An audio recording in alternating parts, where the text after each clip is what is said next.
Olá pessoal, espero que todos estejam bem. Sejam bem-vindos a mais um vídeo do canal.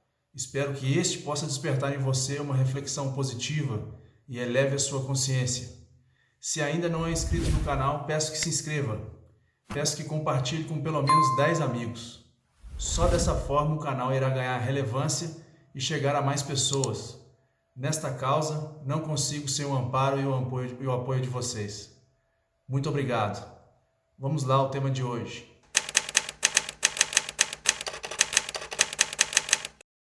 Tem sido usado de uma maneira banalizada o termo genocida ultimamente no Brasil, né? Num país que não possui decência, vulgariza tudo, inclusive a família, não é de se assustar. Mas eu quero acreditar que a maioria das pessoas repetem esse termo usado politicamente por seguirem aí alguns inescrupulosos que fazem qualquer coisa pelo poder, inclusive vilipendiar e desrespeitar a memória dos que já se foram, né? No Brasil, aqueles que dizem qualquer coisa contra o governo são a maior prova de que o que impera é a liberdade. Chamar um presidente de fascista e viver tranquilamente em liberdade é uma demagogia, pois em governos verdadeiramente fascistas, quem se atreve a falar contra o governo é certamente exterminado, né? Temos vários exemplos aqui no Brasil de banalização de valores. Um caso recente aí de inversão de valores foi o da condenação da Globo e de um médico famoso a indenizar a família de uma criança que foi brutalmente assassinada. Não quero aqui, nem vou entrar a fundo no mérito do caso, mas na matéria, o médico, se dizendo médico e não juiz, dá um abraço num criminoso transexual chamado de Suzy, autodenominado de Suzy. A pergunta que fica sobre este caso é: quem foi dar um abraço na família do menino morto? Né? A família foi devastada duas vezes. A primeira pelo crime em si, a segunda por ter de reviver a perda tratada da forma que foi, né? Tivemos o caso do Museu Care, lá no Sul, colocando um homem adulto, nu, à disposição para ser tocado por crianças, como se fosse a coisa mais natural do mundo, sem falar nas exposições pornográficas para os menores que foram expostas lá. Em recentes carnavais, escolas de samba retrataram a figura de Jesus Cristo com um desrespeito inominável. Tudo em nome da arte, né? Arte. Exaltada pela mesma emissora de TV que fatura milhões por ano com esse evento. Por muito, mas muito menos, islâmicos revidaram com um ataque a uma charge vulgar da imagem de seu principal profeta, no caso do jornal francês Charles Hebdo. Imagina se isso fosse feito aqui no Brasil da mesma forma, né? Temos também casos repugnantes de desrespeito à fé das pessoas nas manifestações feministas. E para completar a coleção de exemplos de hoje, eu cito o caso do humorístico Porta dos Fundos, que retratou Jesus Cristo como um homossexual. Tudo normal, tudo relativizado e tratado como coisa sem valor, sem moral para essas pessoas. Retomando ao tema genocídio, o dicionário define como o extermínio deliberado, parcial ou total de uma comunidade, grupo étnico, racial ou religioso. Será que todos os presidentes pelo mundo são genocidas por terem em seus territórios milhares de mortes por Covid?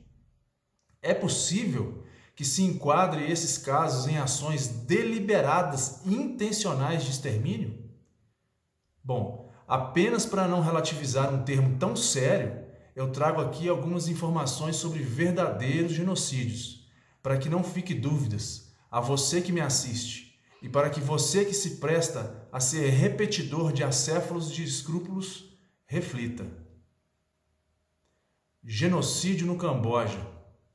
O genocídio cambojano foi, o assassinato em massa promovido no Camboja pelo regime do Khmer Vermelho, liderado pelo ditador Pol Pot, entre 1975 e 1979, que empurrou radicalmente o Camboja para o comunismo. Estima-se que em 4 anos cerca de 2 milhões de pessoas foram executadas, algo próximo aí de 25% da população do país na época. Tem aí também o genocídio em Bangladesh, O genocídio de Bangladesh começou em 26 de março de 1971, com o lançamento da Operação Holofote, quando o Paquistão Ocidental iniciou uma ofensiva militar na ala oriental do país para reprimir os bengalis, que exigiam a autodeterminação. Durante os 9 meses de uma longa guerra pela independência de Bangladesh, membros das Forças Armadas paquistanesas e das milícias que as apoiavam assassinaram entre 2 a 3 milhões de pessoas e estupraram cerca de 300 a 400 mil mulheres de Bangladesh em uma campanha sistemática de estupro genocida. Outro genocídio famoso, aí, infelizmente, foi o genocídio em Ruanda. O genocídio de Ruanda, também conhecido como genocídio Tutsi, foi um massacre em massa de pessoas dos grupos étnicos Tutsi, Twa e de Hutus moderados em Ruanda, que ocorreu entre 7 de abril e 15 de julho de 1994, durante a Guerra Civil de Ruanda. Foram cerca de 800 mil vítimas. Entre outros, cito também o genocídio da Armênia ou da Ucrânia por um governo comunista.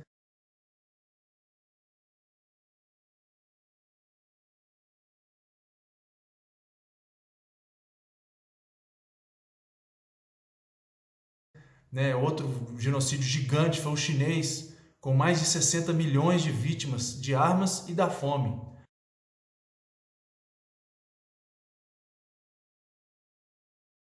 Alguém aí se lembra desse sinal aí? Algum grupo político que usa esse sinal aqui no Brasil? Qualquer semelhança não é mera coincidência. As ideologias são nascidas no mesmo berço. E por fim, o Holocausto Alemão. Acredito que somente as imagens já dispensam qualquer tipo de explicações.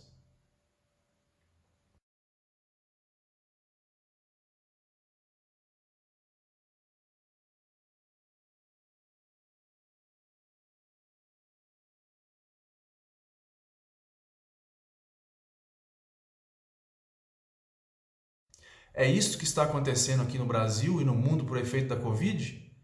É a mesma coisa, gente? Imagine você se os familiares dessas milhões de vítimas decidissem fazer o mesmo que a família do garoto assassinado pela Suzy. Tivemos um bandido político que tentou equiparar o que está acontecendo aqui no Brasil com o Holocausto. Foi uma situação tão abominável que houve repreensão dos próprios correligionários deste senador, além de representação de entidades dos judeus, israelitas. Ele tratou o tema com a cara mais limpa do mundo, como se fosse um estandarte de moral e honestidade, um retrato do descaso brasileiro com assuntos tão sérios quanto essas situações que aconteceram, essas mazelas que aconteceram no mundo. Então, gente, humildemente, eu peço a você, repense esse seu ativismo desmedido no uso dessa palavra, pelo respeito em nome da honra e da dignidade a todas as verdadeiras vítimas de genocídios pelo mundo. Peço perdão por exibir essas imagens e manifesto o meu mais profundo respeito à memória de todas as milhões de vítimas em todo o mundo dos verdadeiros genocídios. Mais uma vez, meu muito obrigado a você.